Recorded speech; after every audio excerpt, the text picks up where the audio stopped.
మీ పేరు చెప్పండి. నా పేరు కరీముల్లా. కరీముల్లా. మీది దావరముడిగే? దావరముడుగు. ఎన్ని సంవత్సరాల నుంచి ఉన్నారు దావరముడుగులో? దావరముడు మా తాతల ముత్తాతల కాడ నుంచి ఊళ్ళో పెట్టి పెరిగిన వాళ్ళని. మేమంతా తెలుగుదేశం రాకముందు సిపిఎంలో పనిచేస్తా ఉండే. అవునులే, ఇప్పుడు తెలుగుదేశంలో ఉన్నారు. రామారావు పెట్టిన తర్వాత తెలుగుదేశంలో. ఇప్పుడు తెలుగుదేశానికి ఎవరు పోటీ చేస్తున్నారు తెలుసా? కోవూరు నియోజకవర్గానికి ప్రశాంత్ రెడ్డి. ప్రశాంత్ రెడ్డి. ఆమెకు ఓటేస్తారా? కంపల్సరీగా. ఎందుకు వేస్తారా ఓట?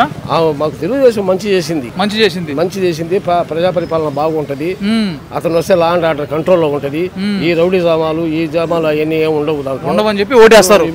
వాళ్ళు అభివృద్ధి చేస్తారా? నమ్మకం ఉంది వాళ్ళ మీద? అభివృద్ధి కంపల్సరీగా చేస్తుంది. ఈయన చేసిన అభివృద్ధి 5 సంవత్సరాలు రాజధాని ఏం చేశాడా? ప్రజావేదిక కూల్చాడు. విధ్వంసం కానించి పరిపాలన స్టార్టింగ్ విధ్వంసంతో మొదలు పెట్టాడు ఆయన.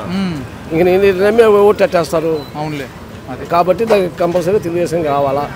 ఒకవేళ తెలుగుదేశం కానీ ఓటేయకపోతే ఈ రాష్ట్రంలో కాపురం ఉండదలుచుకోలేదు. వెళ్ళిపోవడమే మేలు. అది రాష్ట్రాన్ని ఖాళీ చేసి వెళ్ళిపోవడం. కోవూరు నియోజకవర్గం అనే ఛానల్ని వెంటనే సబ్స్క్రైబ్ చేసుకోండి మరిన్ని వార్తల కోసం.